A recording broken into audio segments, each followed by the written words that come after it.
You said there was 79 leases for 8,000 acres in this? Almost 8,000, it's 7538, I'm Are sorry. they filed with the county? No, they're filed with the 79 leased properties Filed in the with- Central New York Landowners Coalition. That's not any of the other You said in coalitions. Pittsfield, what about in Pittsfield? That's Pittsfield. That's Pittsfield. And are they filed with the county, is what I'm asking? With the town? With the county? No, they're individual landowners. They're not leased. They're not They're leased. not Members leased. of the landowners. They're landowners that belong to the coalition hoping to lease. Oh, they're not leased.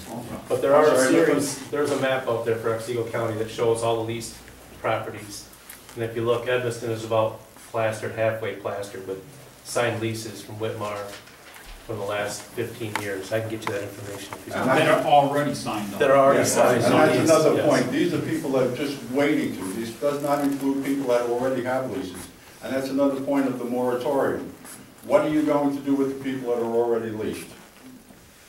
Do you know what the number is in Pittsfield, the town? I know what Central New York's number is. No, I'm talking about the town of Pittsfield. How many people have leases signed? I can get you that I information. really don't I know. think it's, I went online, I think you can go online and get that, but You it's probably just, can. I think it's just a handful of Yeah, I think it's Pittsfield. about 20 maybe. I don't think there's that many, Steve, But it's I think it's scattered, less okay. than that, but, yeah, I think there's other areas that's a lot heavier. Also, there's other coalitions that may be involved, and I don't have their numbers either. You know, this is the second meeting in 2 days. I'll have 5 by Thursday. All right, so really, just to give you an overall view, and like I explained to your supervisor, I could stand up here and talk for hours to you, assuming that you know it all. You don't know it all, I don't know it all. But the best way is with a give and take of information. So keep asking your questions, we'll do the best we can to answer them. Come on, Bill, I see something on your mind. No, I don't have any questions. I do. If you don't mind, can I ask another one? Or my first one, actually. If you do put a moratorium in, to do the studies, I think I heard him mention something about geologists and hydrologists. Will you have town board meetings on a monthly or semi-monthly basis to report what you're studying? And will we be allowed to foil what you've done in the period of your moratorium? Like, for instance, if you put a moratorium in place, the people in this town have a right to see some action on that moratorium, to see what you're doing for or against the people. Yeah, you can foil anything that we have, obviously, it's all public information. But And, go ahead. my question is, are you gonna hire the experts that you'll need to do it? Well, it depends, we don't even know what we'd hire. The part of the reason for the moratorium is to find out what we would need to do. You know, we talked that the state has all these entities that are doing all this. So far, what I know they're saying about the road use is they're gonna leave it upon us to deal with that. So if they do that, then we need time to prepare for that. What they're gonna do for emergency services, what they're gonna do for traffic and those kinds of things. Nobody knows that because they haven't released the final draft. All right, Right. in the SGEIS, Yeah. as far as road use, before the gas company can do anything, they have to come and talk to you. Get a road use permit? You get a road use permit. Well, that's if we've got a permitting process in the town. You, No, we don't. all right, if you want, I can get you a copy of the after road use agreement. Well, You see, can talk to- there lies my challenge, And you can okay? talk to the county, they already have retained Delta Engineering to do I've this. been to many of those meetings, Okay. and I know several towns that didn't go with Delta because of the way they were doing it. And their process that they do it, if the towns went in, it was $8,500 to join. They would do 20 miles of road. We have 47, 49, something like that, so they would do samples. And then the question is, how long does that testing last for? How long is it good for? If it's 10 years before they come in, then I think that all the money that you've spent on Delta Engineering then becomes moot because you can't count on it. It's a baseline to work from. All All right, that's all it is. Well, what I'm saying is we can debate this forever. Yeah. And we don't know exactly what the state's gonna give us until they give it to us. In your own words, you don't trust politicians, No, you I don't don't. trust insurance companies, you No, I don't trust don't. all those. For us, for our town board, these 5 guys sitting up here that were voted in, we need to do our due diligence, okay? We haven't had to go into a moratorium before because there's a state moratorium going on. And we still don't know where they're gonna come out of it. okay? So they come out and say, okay, now this can happen.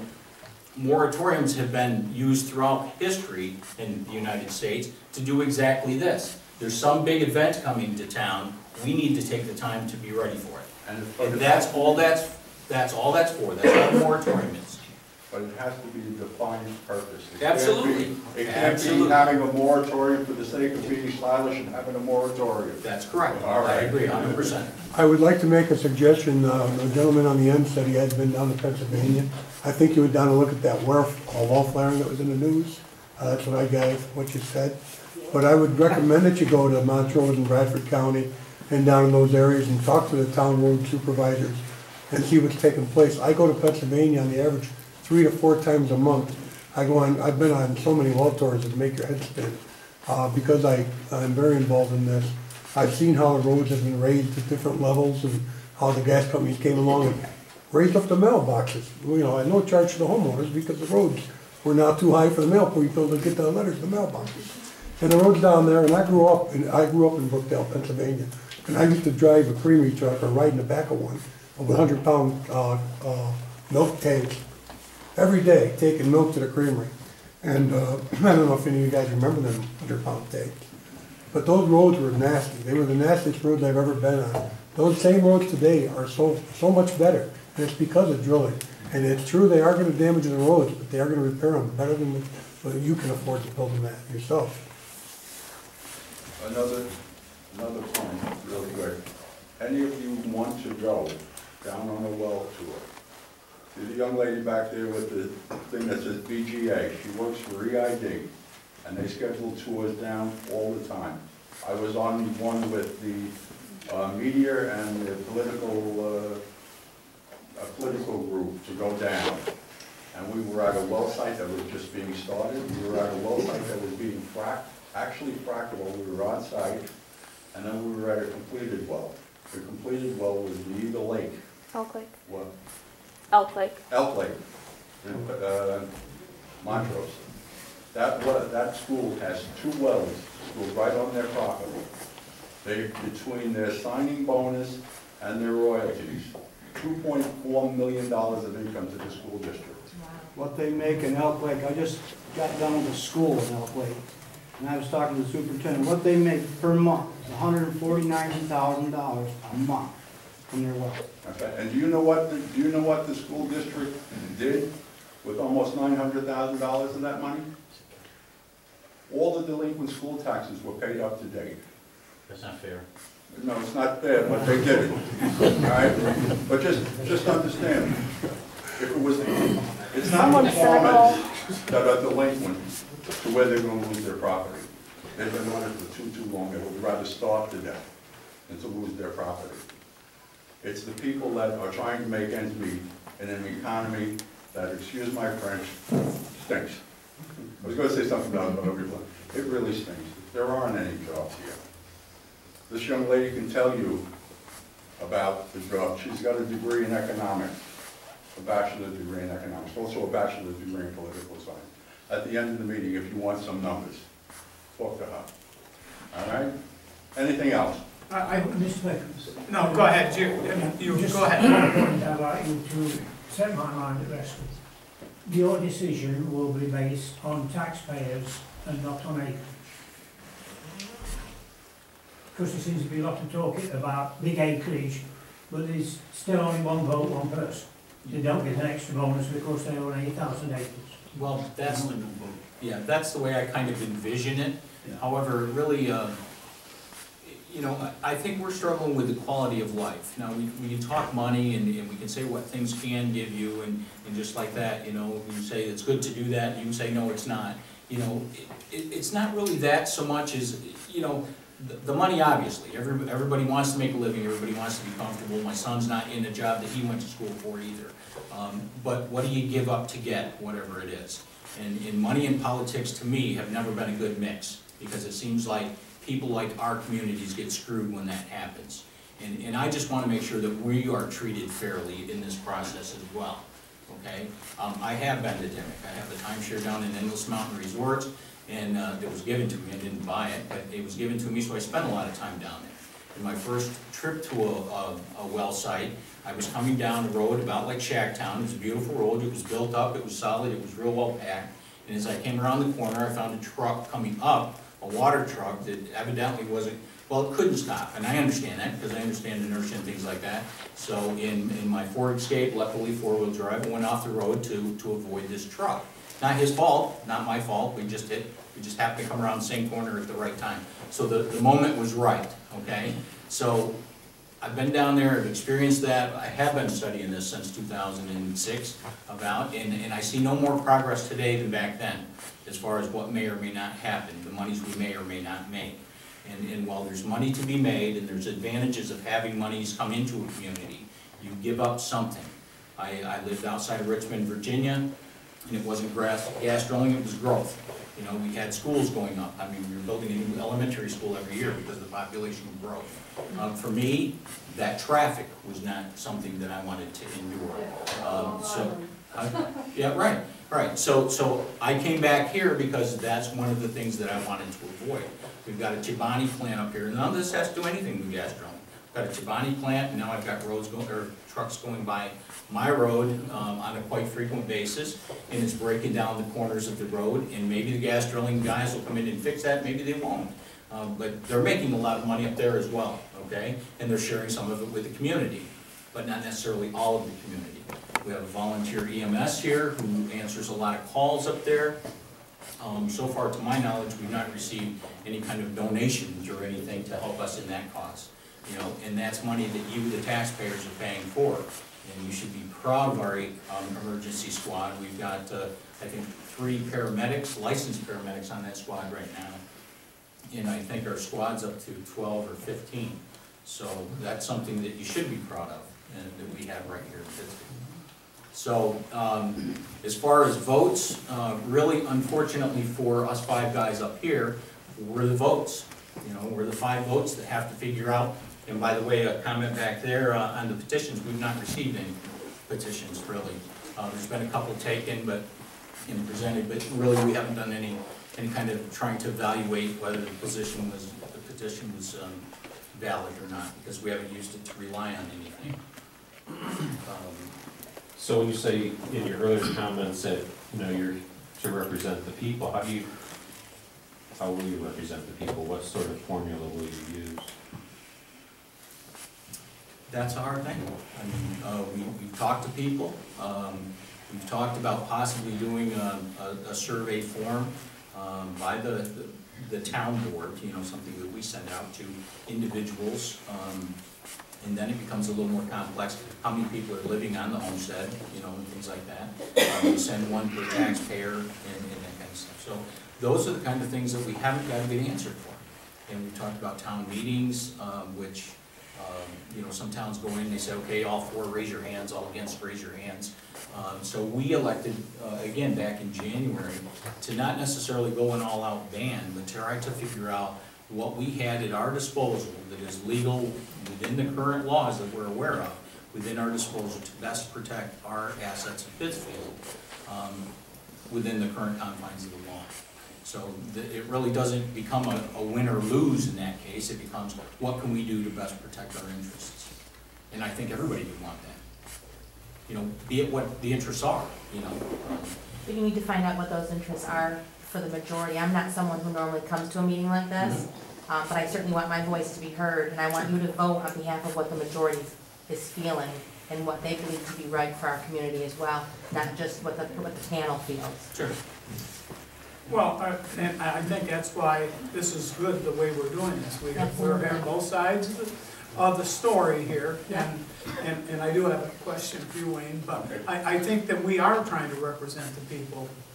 We need to take all this information and compile it, and as a board, make a decision. But because we're representing, I mean, these people, they're our neighbors. Right. I see some of my neighbors here that on both sides of me, and that's what I want to represent. I don't want to do anything that's going to be harmful or anything that's detrimental. I appreciate hearing that. But I have a question for you, Wayne, and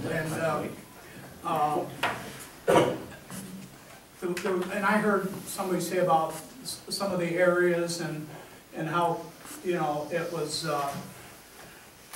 my question to you is, and I've heard you mention this, and just maybe you can expel on this, is the Demick situation, Demick, Pennsylvania, where you read all the articles about the water and all this other stuff that I read about, but I haven't heard you address that. And if you would just address that, well, what are your feelings on that? And have you been there to Demick and looked at it? I've been to Demick. I was in Jim and Debbie Bay's house, which are the next door neighbors to the Softness. They have a water treatment facility that would cost how much, $30,000?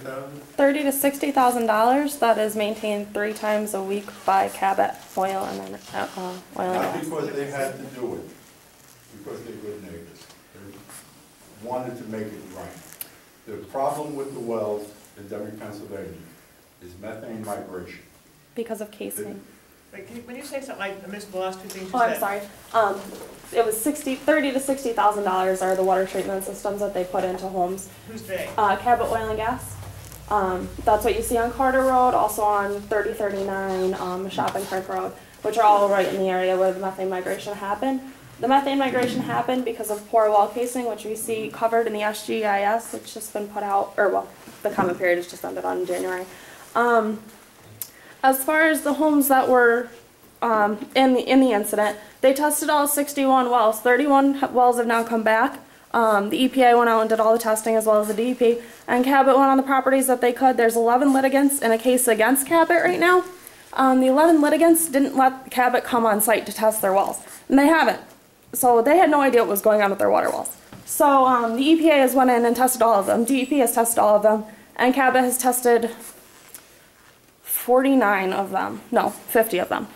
The half of them that have come back so far shows that there's no elevated contaminants at all in the water. So what it is some people have gotten into legal issues and they're digging themselves too deep. So they can't settle on the twice the tax assessed value of your house in a water filtration system because they've come out public and made Demick a wasteland. But my personal opinion, how many farms can you let fold?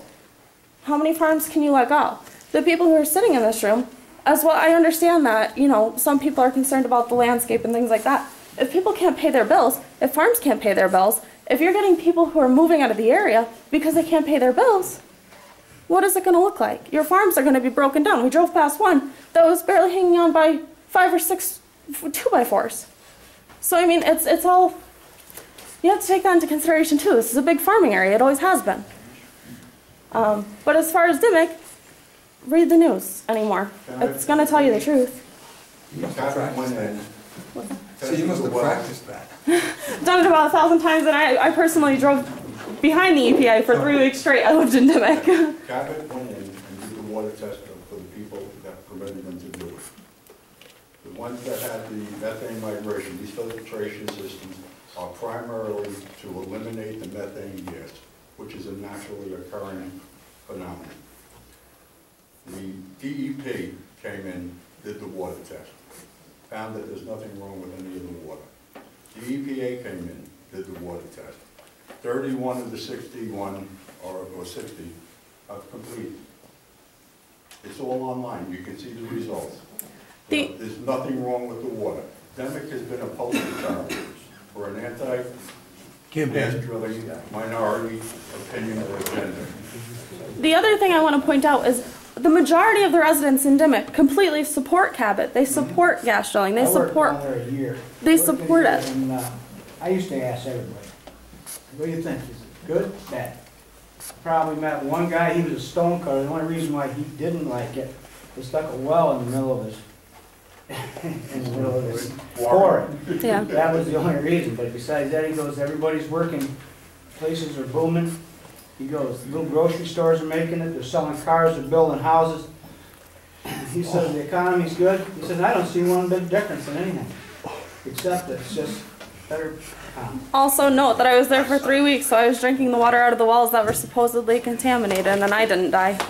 Excuse me, but Scott Ely, one of the most, I got that name right, Scott Ely? One of the loudest voices against drilling on Carter Road, who lives on Carter Road. He came out and said his well is so polluted, he can't drink his water, he can't live there no more. Well, he just built a 7,000 square foot home on Carter Road. that's one other point I wanted to bring up. I live in Afton. I went to Bainbridge High School. We were at a meeting in Milford, about 2 weeks ago, and we were speaking to a man who works construction, meaning he brings modular homes over the border to Pennsylvania and builds around here as well when there's business. He told me personally, he came with my father and I was telling us how he brought a modular home over to Pennsylvania, and you know, his truck got stuck in this guy's driveway that wasn't really even there at that point. And he said, let me run over, I'll grab a tractor and I'll pull you out. He came back, he hopped in his Chesapeake truck, came back over with a tractor and pulled this guy out of the ditch, or driveway, that was going to be a driveway. And what happened is the guy who actually is building there is directly across the street from a well site, and he works with Chesapeake. If there was something wrong, it's like being a waitress. You don't eat at the restaurants that you waitress at. If there was something wrong, if there was some, I mean, theoretically, I'm not saying that, 100%, but, no, but you know, in theory, like if there's something wrong and you know there's something, if somebody's pushing something under the rug that you understand is going on, you're not going to set yourself up for disaster. Why would you live there if your well was contaminating the aquifer? That the aquifer is, you know, it's spread out underground and geologically it's a couple layers down. You're drinking out of the same aquifer that well's on. If there's something wrong with the water, and you know there's something wrong with water because you made something wrong with water, why would you live there? Why would you build a house there? Why would you invest in a future there? Not to be closer to work because they get paid by the mile. Camera's running, right? Yeah. So I got that on tape, I'd like to capture it. It'll be on YouTube. My understanding about this presentation was that it's supposed to be about what's wrong with a moratorium, not the pros and cons of gas drilling. There are many of us here that could tell you that the story about what a wonderful blessing gas drilling is, as the song says, it ain't necessarily so. But we're not here to talk about that. We're here to hear why a moratorium is a bad idea. We are getting way off the track, Bill, I gotta tell you. So we're gonna not stay quiet. Bill asked about image. But your main concern is that article I put on your desk here in front of you, it's from 1981. When it comes to your moratorium, that's where your issue is going to be, okay? A road use agreement, a road comprehension plan, that's a very smart thing to do and put together. You don't need a moratorium to do that. You put a moratorium up, now you put a challenge out there. That piece of paper, those 4 pages, defines why the state is not going to go with moratoriums. Okay, so personal opinion, watching a lot of this like many people here, see what Middlefield does. That should lead you. You can work on your comprehension plan, and in a process, continue along on that. And if Middlefield, if it goes the opposite direction against the industry, then you put your moratorium in. Strictly on bans and moratoriums, Bill, one quick second, just to answer the gentleman. Dryden had a ban. Middlefield had a ban. They are both being appealed. The total legal cost will be from $150,000 to $200,000. That's a good reason for the taxpayers to stop and think twice when you have alternatives. A lot of the other moratoriums that we've seen are being held up in Sydney, New York. The Delaware County Planning Board said that the same plan that Vislavsky's presented to you was contradictory to itself and to the county planning board. It needs a supermajority to pass it. This is a democracy, America. All right? I've heard that. It's not a democracy. It's a republic. It's a democratic republic where the laws are designed to protect everybody, including the minority. And that's why there's a supermajority required in a lot of these cases. If you want to go out and spend the money, then by all means put a ban in. Because a moratorium is a stopgap. The moratorium you're putting in, what will happen to it the day the DEC starts issuing permits? Are you going to trust the DEC any more at that point than you are right now? Are you going to trust them more when they start issuing the permits and saying that they can drill? Or aren't you going to trust them then as you don't trust them now? These are the experts. I hope that answered part of the moratorium question. The biggest part of the moratorium, right? Liability. Is You've had 4 years to contemplate this. No, we haven't. And the drive-in the Middlefield case is where they put a ban. It's different than putting a moratorium, a short-term moratorium, so that we can get our ducks in a row. And we're gonna leave it at that. Okay. And we're gonna, obviously, I'm not a geologist either, and I'm not a lawyer, and that will be handled with a lawyer that would represent us. It wouldn't be pro or against. It would be a lawyer hired to do exactly what you're saying we need to do, and that's give advice whether this should be. How many total acres are in Pittsfield, first of all?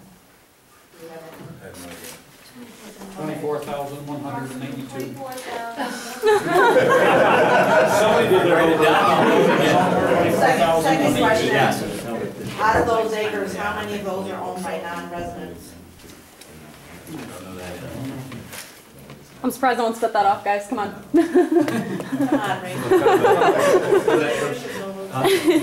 Pittsfield owns them all, along with paying taxes. Is that it? Just those two? What was the point? Well, just as an observer of a lot of dialects and voices, I mean, a lot of people here, I assume, are, except for maybe that down there, are residents, and the voices are different than upstate New York people, so just. That's racist. I did resent that. I know you do. I've been here a long time. I resent that entirely. My taxes put your children through school, and I don't use any of your services. I'm not here full-time, my brother is, and has been since 1987, on my property. I don't have children. Your taxes help put our kids through school. Like my taxes do, that guy's taxes does, her taxes does. All right. Yeah, but I don't use any of the services. It's a positive thing, because our teachers are involved in. We manage our property with the GDC and consulting. That's a positive part of it. All right, and it's in better shape now than it was 25 years ago. I agree with you, I know where your property is. Thank you. Let's get some back here. I just want to comment on the road use. This seems to be one of your main issues.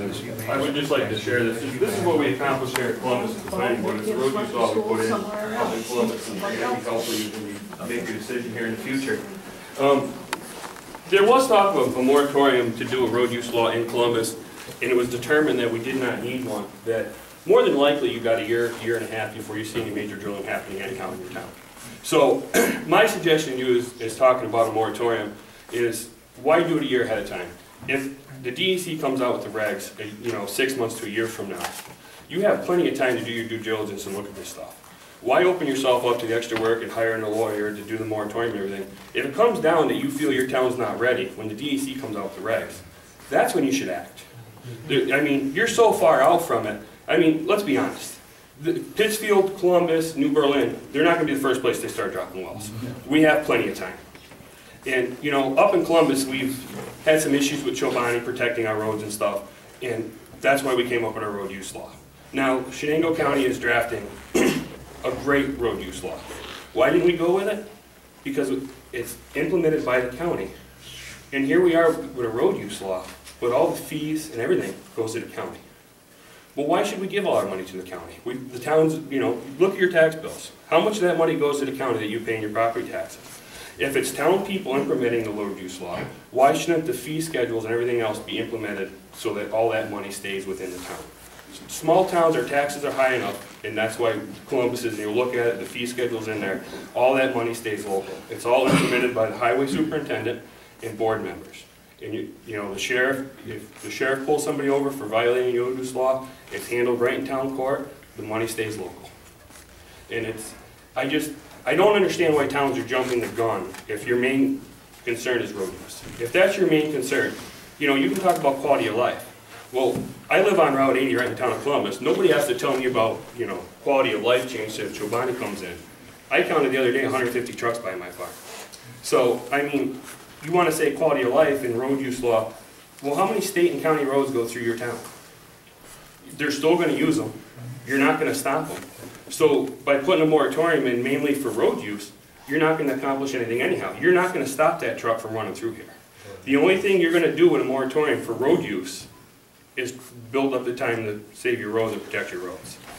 So, in my opinion, for a town to put in a moratorium when you're still a year and a half, 2 years away from drilling, it's a waste of time. It's a waste of money to draw it up. You have plenty of time to do your research and ask those questions before you're gonna have to deal with the problem.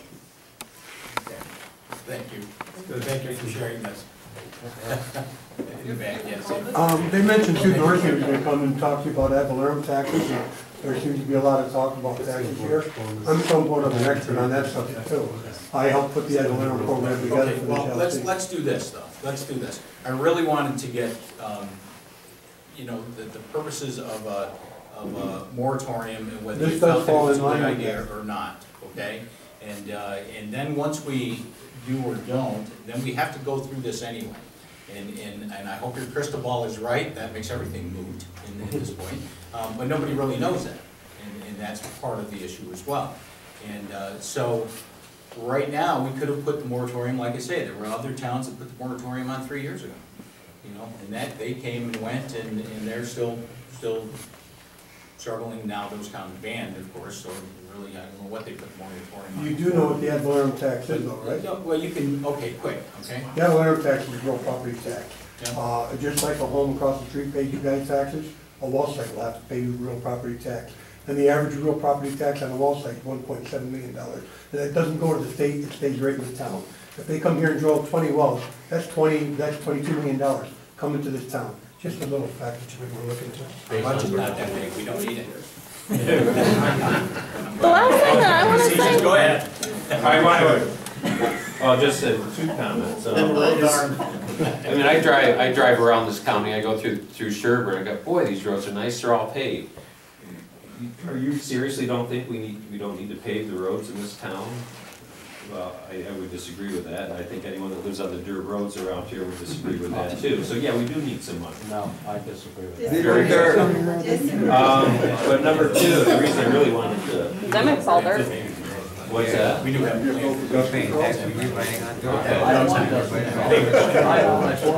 What I want to say, it's been presented. Please, please. It's been presented a few times as we need the 6-month moratorium so we can study this, so we have time to study this. In reality, nothing is gonna happen. You should be studying it now, you should, you know. So tell us, I'd like to ask, what have you been, studying, or what do you plan to study in those 6 months? That would give you the time. Because I think really what the moratorium is more a symbolic gesture by the people who are against this to say, aha, we have our foot in, we have our trench. I don't think it's about time at all, that it's because we need the time. Because I think everyone in here knows in 6 months, we won't be any farther ahead anyway. So that's why I think people are here going, we're not so sure about this. We taxpayers that live in the town. So I'd like to know really what you want to study, why you need the 6 months to study it, when you have the 6 months anyway. Well, do you have the 6 months? Yes. When is the state gonna start issuing permits then? If they were to issue a permit today, it would be 6 months before a drill bit hit the ground. Take that long to do a secret study. Well, what do you think you're going to study in 6 months? Well, we need to figure out what we can put on our book, what kind of laws we can adopt that would protect the interest of what we've heard over the last 3 or 4 years. Okay? We haven't done anything actively as a board, as others have. They've been going out, they've been doing the meetings, and they've been putting laws on their books. There's some with comprehensive plans, some have been writing their comprehensive plans. Some have done the road use laws and things like that. That's one of them. That's the one that's talked about the most, because that's what the state said that they were going to leave at this level.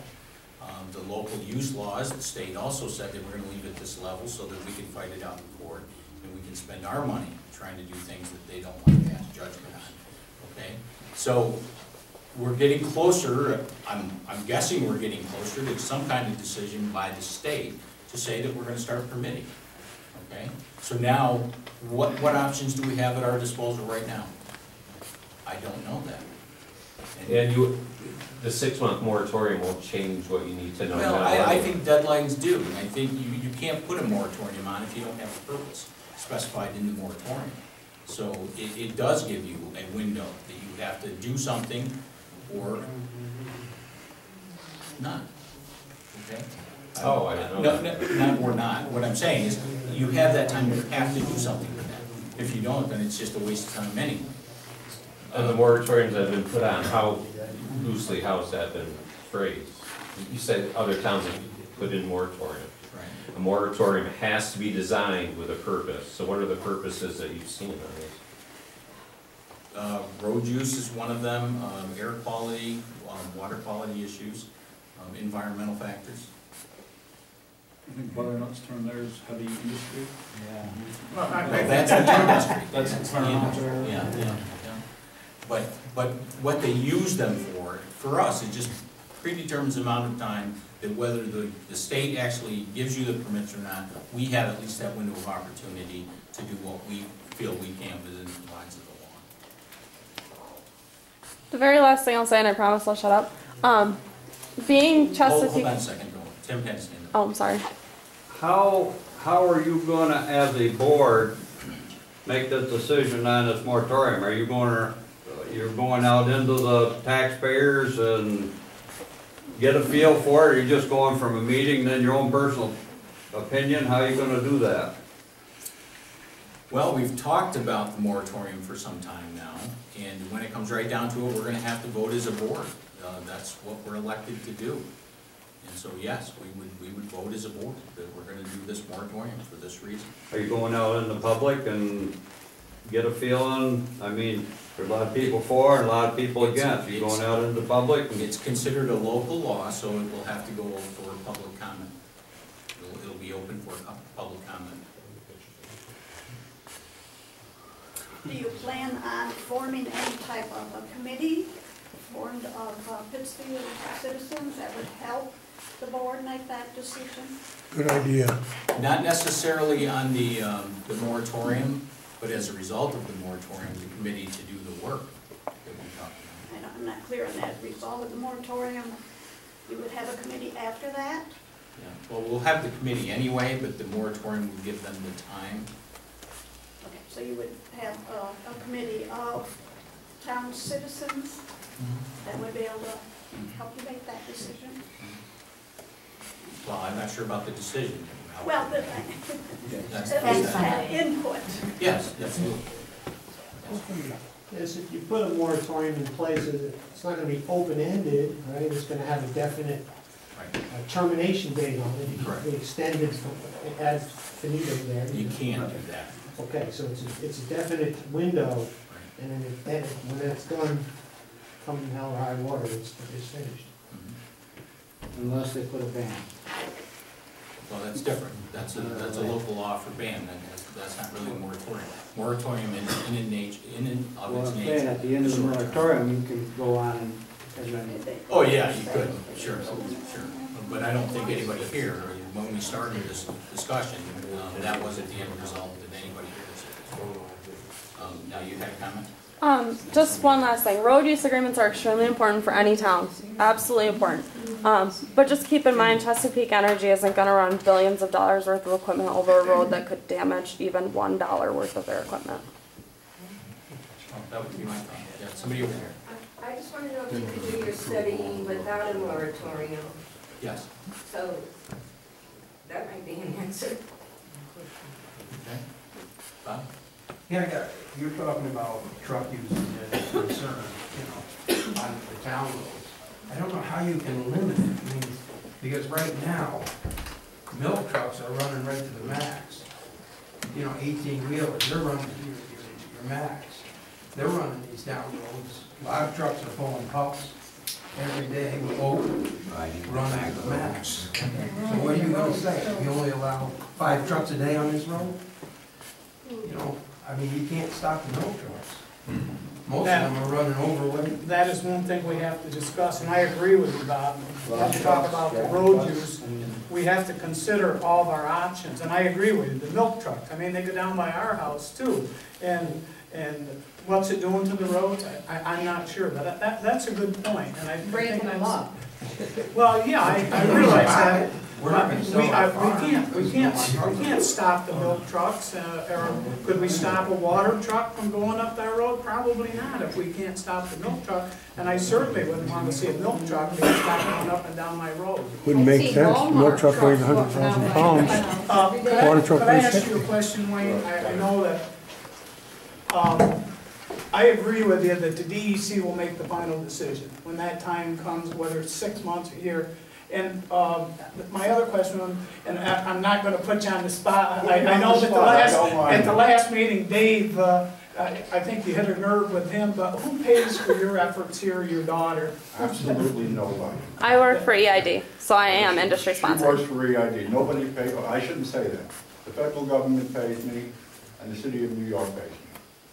He One is uses a his pension, the other retirement is money. social security. Oh, I know, but I mean, for your efforts for the Land Coalition. The Board of Education and the United States government, nobody pays me. Okay, All right, but now, you're being. Yep, I'm EID, I'm Energy in Depth sponsored by the industry. All right. Not one member on the Joint Landowners Coalition in New York gets any salary of any type. No, I was just- Everybody's all 100% I think- volunteer. Or have we paid anything? okay, Any of the landowners little haven't paid point a dime. Correct? About the drilling.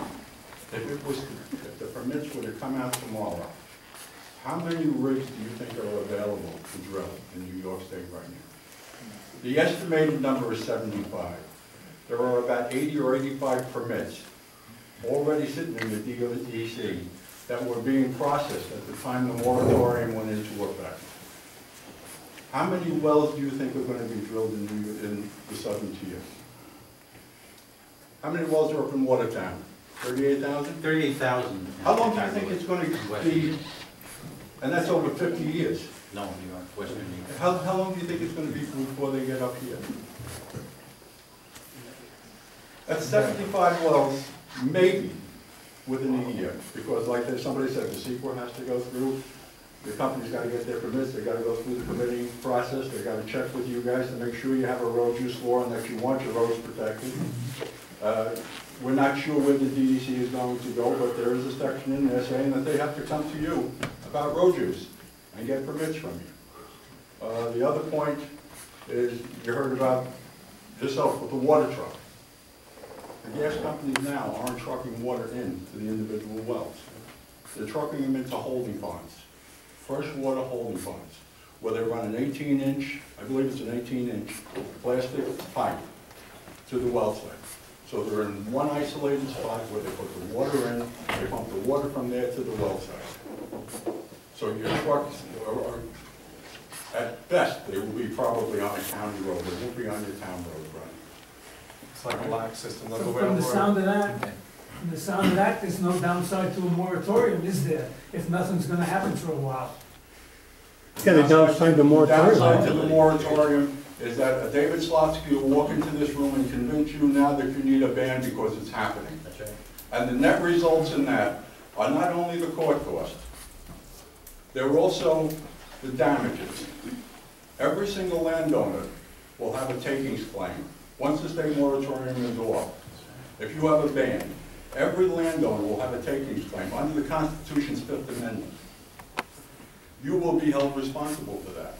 I remember what I said about insurance companies. Give them an inch to get out of paying a dime. They're not going to pay the dime. They're not going to pay that $16,000.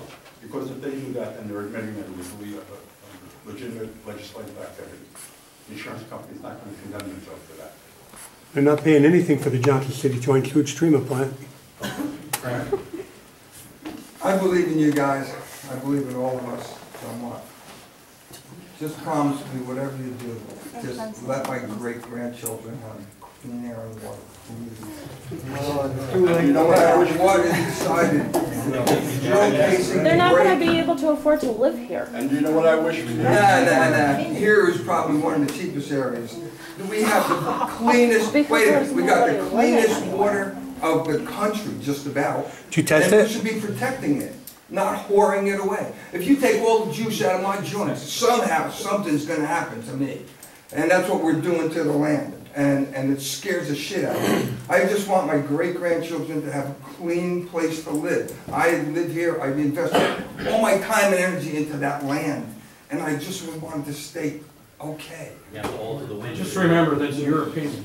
It's not everybody's opinion. Well, It's not everybody's opinion. We don't believe the water is gonna be destroyed. Trash our environment. That's probably why you said aye. Yeah, that's what I said, and it's my grandchildren, my great-grandchildren, I don't worry about. Yours, actually, I have two. You know?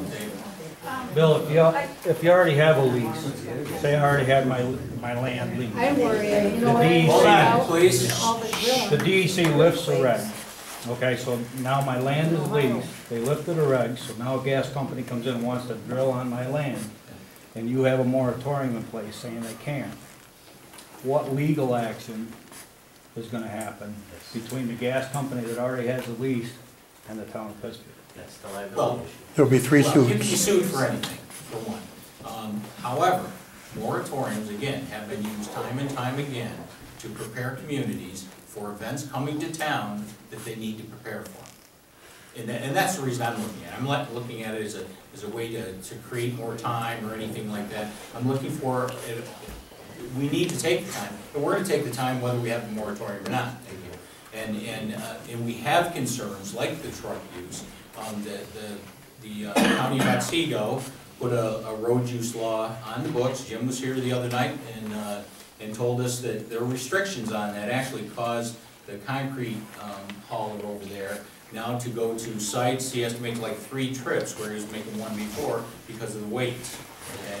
So there are downloads, you can't just do that overnight, okay? My question is, I already pay, like everybody in here, way too much in taxes, okay? I don't have my land leased, but I'm sure there's leased land in the town. Sure, yeah. So what I'm saying is, if you get a lawsuit against the town of Pittsfield, your insurance company doesn't cover it. Who's gonna cover that lawsuit but us? Our taxes are gonna be 5 times what they are today, and if you can't afford them today, I'm sure not gonna be able to afford them if you multiply them times that 5. Have you received That's a my quote on the concern. cost of drafting a moratorium, or have you gone Yes. that far? Yes.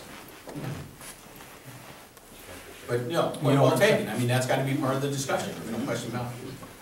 That's what I'm wondering. Yeah. Have you looked into that part of the moratorium before you sign it? Do you know? The moratorium part is easy, it's the how many people they sue you that's hard.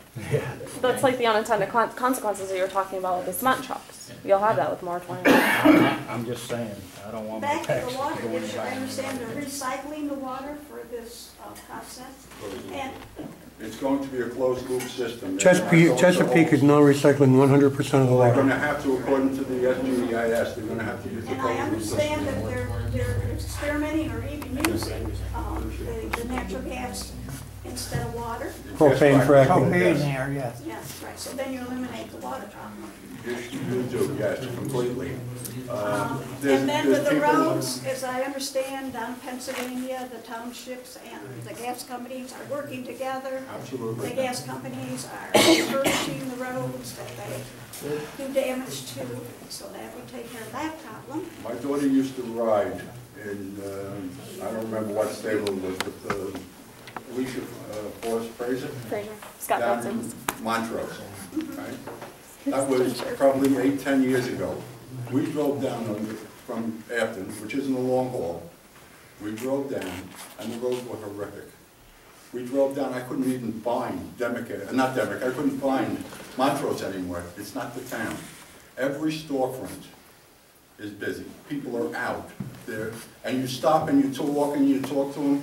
Yeah, the gas company's a pain in the neck, but, you know, it's like, we'll live with it for the benefit. And as far as public health goes, there's this, I don't remember which institute it was, but they've done a study in Pennsylvania where people that have leased their gas properties are in better health than they ever were, due to the fact now that they can go to the doctor, they can find out what's wrong with them and get the proper medication. There's a lot more to it than what meets the eye. Also, But I was shocked when I went through Montrose, I couldn't believe it. Also Okay. for roads, Chesapeake has invested I'm gonna $400 million. Cut this off unless you've got questions for us at this point.